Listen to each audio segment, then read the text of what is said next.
estou navegando aqui nesse pouquinho mais, eu vou tentar ir passando agora, depois de terminar esse tutorial, para já pegar uma coisa do Maurício e tentar entender como é que a gente coloca ali. Porque tem duas coisas que ele não me respondeu ainda. Ele não me respondeu ainda como, né, o tutorial, né?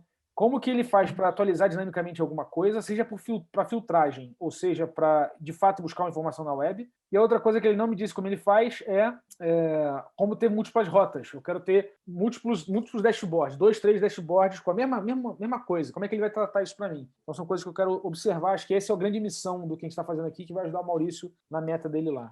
Então, mais sobre visualização. Então, ele falou, os componentes, o Core Components, incluem o componente Graph, que você pode trabalhar. Então, ele renderiza interativamente visualizações usando Plotly.js. Tá?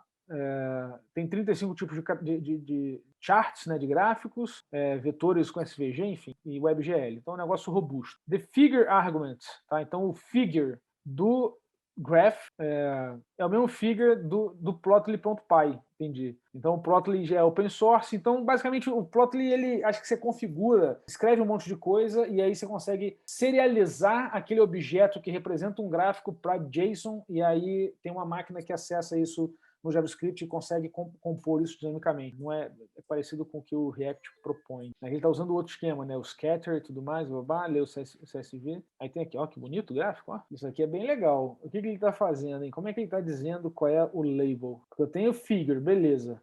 Hover name, beleza, country. Tá bom. Então ele já tem aqui do data frame, vai ter uma coluna country, que ele vai botar o hover name ali. Tá vendo? Que já tem aquela informação. Onde é que está o template? O size está dando population, que é o tamanho da população. Life expectancy é a altura. E GDP per capita, né, o produtividade, o PIB do cara vai ser esse eixo de cá. Muito interessante. E tem várias opções, né, de seleção. É isso que é muito maneiro nisso aqui, tá vendo? Porque já te dá esses recursos sem você precisar saber que bagaça é essa. Ó. Já peguei ali, pum, já fui para lá. Fora que se você tiver vários gráficos no mesmo dashboard, você pode fazer com que a seleção já atualize todo mundo. Integre, Legal, né? legal. Isso é bacana. Acho que isso dá o dinamismo, é mais do que um gráfico, porque é uma navegação, é uma visualização dinâmica de informações. Muito interessante. Os gráficos interativos, responsivos, né? Botar em cima dá para ver os valores, clicar, se eu clicar, né? Vamos ver se ele deixa o box. Quero dar um zoom normal. Acho que na casinha dele volta para a casinha, né? Reset, ok. Tem vários tipos de select, então se eu marcar em um deles, não. Você selecionar, tem que usar o quadradinho ali, ou então o laço. Tá. Você vai para o site. Tá, entendi. Maneiro. Markdown, olha que interessante. Enquanto o Dash expõe HTML através dos Dash Components, a biblioteca pode ser tediosa, você mexer com HTML para fazer texto, né? Então você pode usar Markdown. Isso é um negócio legal. Isso eu achei top. Porque o que significa é que eu posso escrever o Markdown que ele vai transformar em HTML para mim dinamicamente, né? Então, para texto, para artigos, para qualquer narrativa e argumento assim, pô, já elimina a criação de link, elimina o tédio total, ele processa esse tipo de texto aqui, já transformando em Markdown. Ó, legal. Core Components Markdown, ele vai processar esse cara e já criar toda a árvore HTML desse conteúdo. Eu não sei se ele vai fazer isso aqui embaixo, né? Ou se ele tem um componente dinâmico do React lá que vai processar isso dinamicamente. Também fica aí uma dúvida que eu não sei. Depois a gente investiga isso. O DCC, né? Core Component é o componente, o core dele, né?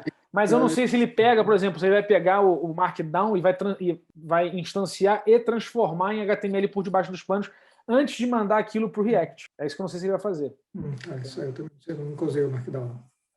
Mas legal que ele tem isso, já achei muito inteligente, né? Isso é muito, muito inteligente. Aqui ele dá uma sugestão para você aprender Markdown, tudo bem. Então vamos para os Core Components. Então, está dizendo para a gente que os Core Components incluem um conjunto, né, de componentes de alto nível, como dropdowns, gráficos, Markdown e muito mais.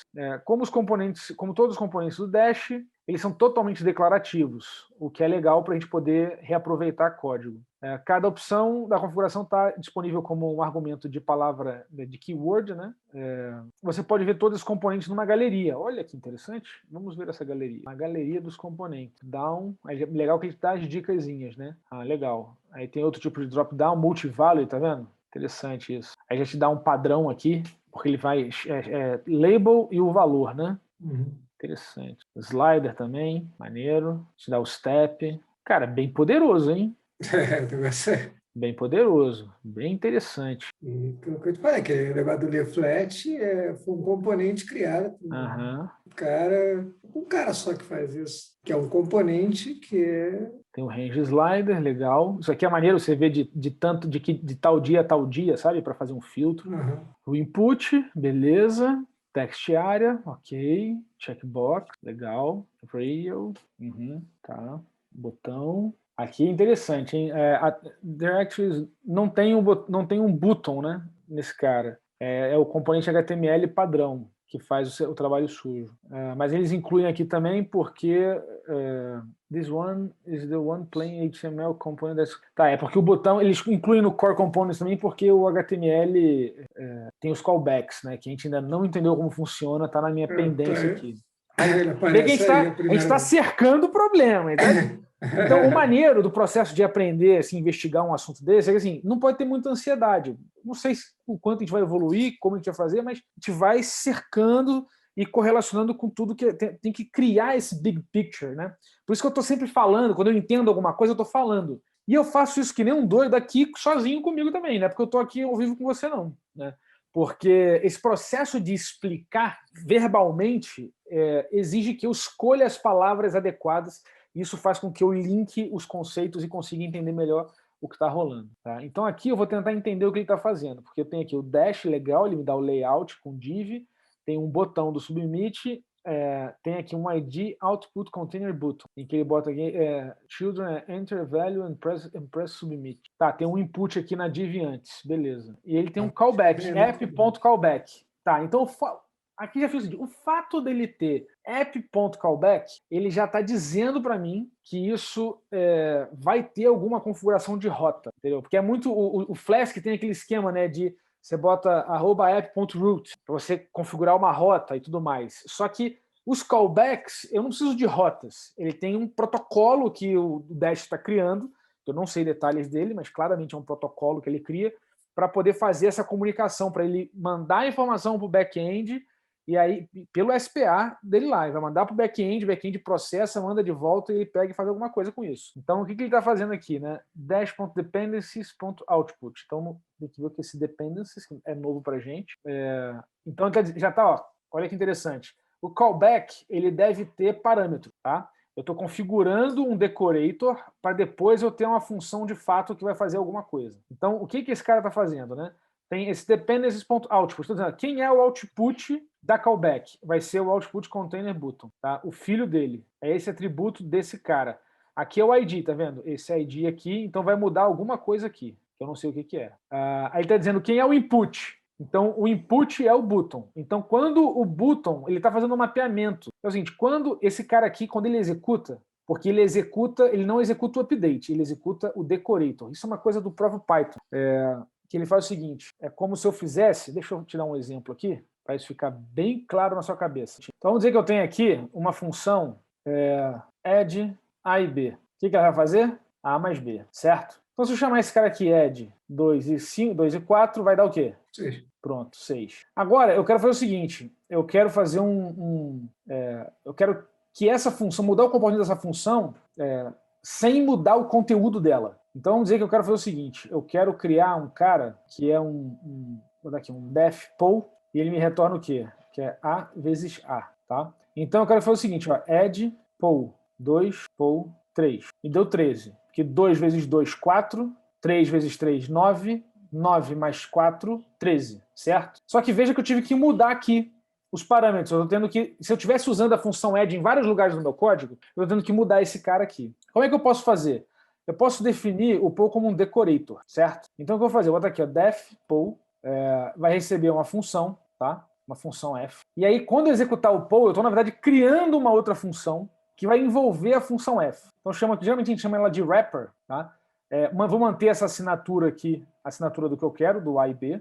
E aí, o que eu vou fazer? Eu vou dar um return f, A vezes A, B vezes B. E aqui, no poll, eu estou dando um return do wrapper. Olha que coisa doida, tá? Então, o que eu vou fazer, na verdade? Eu vou fazer o seguinte, ó, quando eu definir o add, def add, eu vou fazer o seguinte, ó, @poll é uma forma, ou eu posso dizer Vou botar aqui, ó, add, vou botar add é igual, vou botar add old é igual a add, pronto, eu vou perder esse cara. Então, add é igual a poll add. Quando eu executo aqui, add é igual a poll add, eu estou passando add para o poll, certo? Que é esse f aqui. E quem que o poll está retornando? Uma nova função, que é esse wrapper, que conhece o f também, só que pré-processa o input antes de chamar o f. Então, agora, quando eu faço add 2 e 3, me dá 13. Por quê? Porque, na verdade, ele executou o wrapper que entrou no lugar do add aqui. Entendeu o que está rolando? Eu estou dinamicamente criando uma função, eu estou decorando essa função, eu estou criando uma função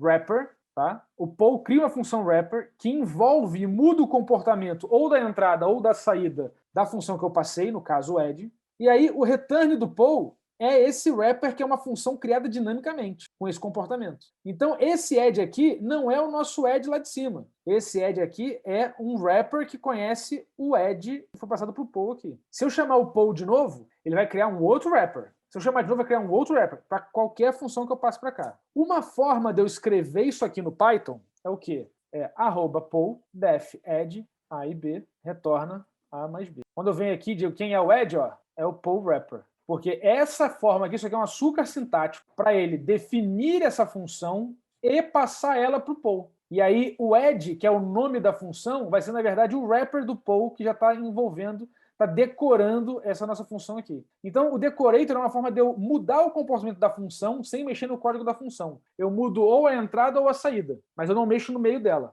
ok? Certo? E aí dá para fazer um monte de mágica com isso. O que o Flask faz? Na hora que ele vai lá e bota assim, @app.route, e aí bota aqui def, myView, request, aí vai e bota lá um monte de coisa, pipipi, parará. O que ele está fazendo? Ele botou aqui o route, aliás, o route ele muda, né? Ele bota assim, route barra inscrição, sei lá. O que ele está fazendo? Ele está definindo essa view, e internamente esse route sabe quem é o app. Então o app provavelmente tem um dicionário com as rotas e ele vai amarrar a rota inscrição com a view lá na instância do app do Flask. Então no Django a gente faz diferente. A gente tem um lugar separado em que eu defino as rotas e conecto bem claro, bem óbvio quem conversa, que rota vai para onde, que rota vai para onde. No Flask ele tem essa lógica ao contrário. Ele define a view e marca a rota em cima da view, certo? Então, com isso, aquele app.callback, ele está fazendo alguma mágica desse tipo também pelo protocolo de callback do Dash. Ficou mais claro, Maurício, o que está rolando? Uhum. Excelente. Então, esses insightzinhos vão ajudando, né? E aí, o que ele está falando? Ele está falando, olha, o que ele está fazendo? Ó, o output é esse cara aqui. Aí ele está passando de alguma maneira, vamos ver o que é o callback. Ó, eu vou pegar esse código aqui do nosso amigo e vou botar lá no nosso MyApp para a gente poder ver o que esse cara faz. Ó. Callback. Então, normalmente usado como decorator, beleza, app.callback.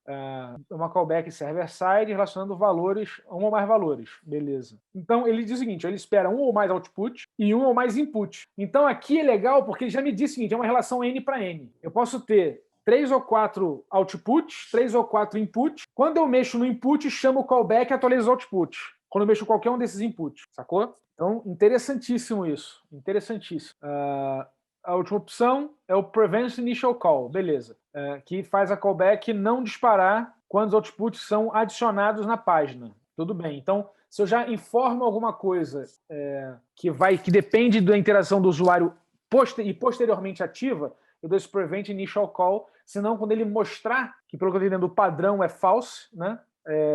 Prevent Initial Call. Default to false, unless Prevent Initial Call callbacks. Tá, igual true. Então, o padrão é que ele mostra, mas não faz nada, tá bom? Aí tem aqui o esquema do callback, ó, decorator, wrap, tá bom? Vamos ver. Então, maravilha. Self já mostra que ele está falando do app do Flask. Então, o app do Flask do Dash tem esse método insert callbacks que bota ó, input, output, input e o estado.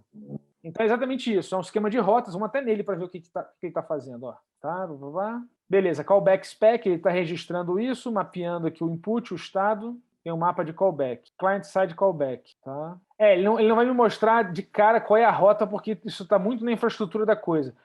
Mas já entendi que é um protocolo mesmo. Ó. Tem um esquema de namespaces. Beleza, então a intuição está certinha. Então a gente pode fazer o seguinte. Ó, eu vou botar até um segundo botão aqui. Vamos botar esse aqui. Ó. Vamos até fazer um exemplo mais complicado. O estado, o que ele propaga? Input box value. Tá? Esse value vem para cá. N cliques. The input value was tal.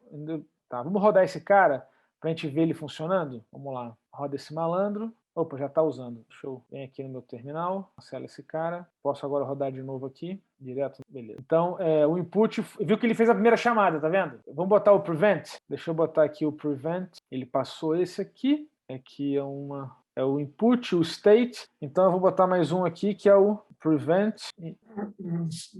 Eu não lembro o nome. Eu nunca lembro os nomes. Calma aí. Prevent initial call. The last optional argument. Pronto. Então é esse cara aqui. Ó. Prevent initial call. True. Eu não quero que ele chame o primeiro. Por quê? O valor é esse aqui. Ó. Enter a value and press submit. Então, se ele recarregou sozinho, beleza. Já está lá. Enter a value and press submit. Eu não deixei ele disparar essa callback quando ele carregou a página. Então agora eu posso digitar e boto aqui 42, submit, o input value foi 42. Legal.